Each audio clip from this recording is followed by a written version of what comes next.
Live TV, सच सबसे आगे। नमस्कार, आप देख रहे हैं द लाइव टीवी। आपके साथ मैं हूं हर्षिता सिंह। दूसरे की जमीन हथियाने वाले चीन के सिर पर अब खून सवार हो गया है। एक के बाद एक लगातार भारत के खिलाफ कोई ना कोई चाल चलता ही जा रहा है। युद्ध की तैयारी जो है वो लगातार करता ही जा रहा है। कभी सीमा के अंदर घुसने की कोशिश कर रहा है तो कभी कहीं कब्जा जमाने की। लेकिन हमारी तरफ से अब तक कोई लाल आंख चीन को इतना कुछ हो जाने के बाद भी नहीं दिखाया गया है, जिसका नतीजा अब यहां तक पहुंच चुका है कि चीन के राष्ट्रपति शी जिनपिंग ने अपनी सेना को युद्ध के लिए तैयार रहने को कह दिया है।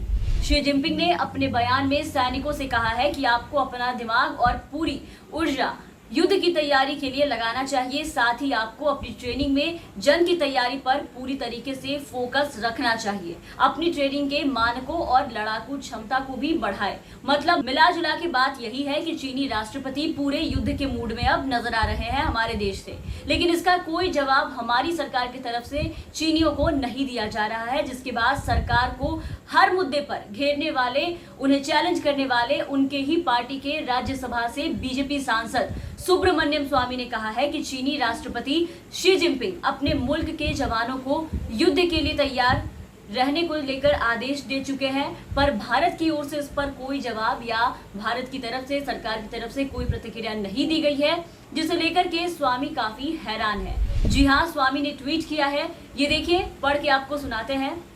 उन्होंने लिखा है कि चीन के सुप्रीमो शी जिनपिंग सार्वजनिक तौर पर एलएसी पर तैनात अंदर और आसपास के जो चीनी सैनिक हैं उन सैनिकों से ये कह चुके हैं कि जंग के लिए तैयार रहिए। ये हैरान करने वाला है कि हमारी सरकार ने इस पर जवाब नहीं दिया।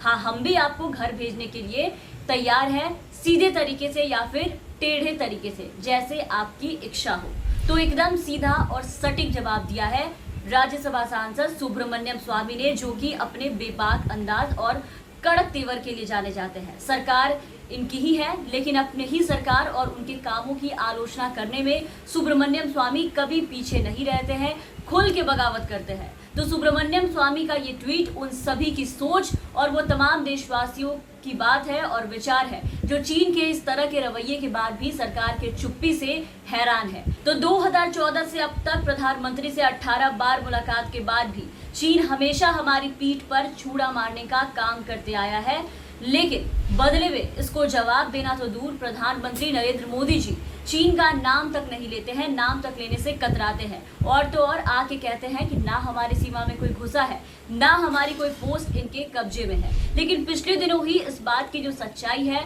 वो रक्षा मंत्रालय की तरफ से दस्तावेज जारी कर बता दिए गए थे।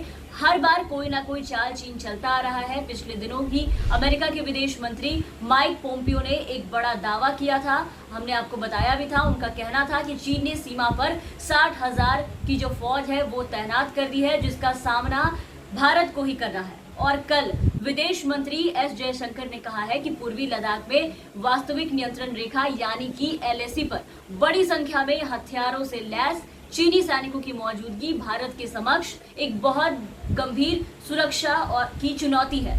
एशिया सोसाइटी की ओर से आयोजित ऑनलाइन कार्यक्रम में उन्होंने ये बातें कहा और उन्होंने साफ कहा कि जून में लद्दाख सेक्टर में भारत चीन सीमा पर हिंसक झड़पों का बहुत गहरा सार्वजनिक और राजनीतिक प्रभाव रहा है और इससे भारत और चीन के बीच रिश्तों में गंभीर रूप से उथल पुथल की जो स्थिति है वो बनी हुई है। और अब युद्ध की तैयारी करने का ये आदेश जो है वो चीनी राष्ट्रपति की तरफ से जारी किया गया है। इतना कुछ हो रहा है, लेकिन समझ नहीं आ रहा कि आखिर सरकार चीन को लाल आंख कब दिखाएगी। बातें भी कर ली, विचार भी कर लिया, ऐप भी बैन कर लिए, तब भी चीन अपनी हरकतों से बाज नहीं आया। चीन पे कोई फर्क नहीं पड़ा, वो अपने हरकतों से बाज नहीं आ रहा है। भारत और चीन के बीच एलएसी के आर पार लगभग 1 लाख सैनिक तैनात है। दोनों सेनाएं मुस्तैद हैं और तनाव पहले की तरह ही बरकरार है। इसके बावजूद भारतीय सेना और चीनी सेना के बीच 7 दौर की बातचीत जो है वो भी नाकाम हो चुकी है और अब चीन से बात करने के हालात भी नहीं है, क्योंकि चीन एक के बाद एक नई चाल चलता ही जा रहा है। और बीते दिन हुए भारत और चीन की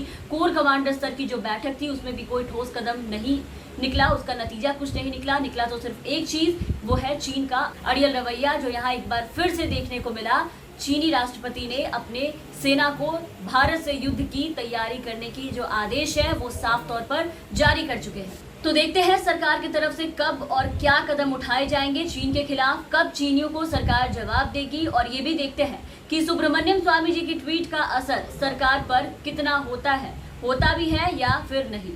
तो इन सबके साथ फिलहाल के इस वीडियो में बस इतना ही। आप बने रहे हमारे साथ। अगर आपने अब तक हमारे चैनल को सब्सक्राइब नहीं किया है तो जरूर सब्सक्राइब कर दे, साथ ही बेल आइकन जरूर से जरूर दबाएं ताकि हमारी हर अपडेट्स आपसे छूटे ना। लगातार हमारी हर अपडेट्स जो है वो आप तक पहुंचती रहे। धन्यवाद। लाइव टीवी, सच सबसे आगे।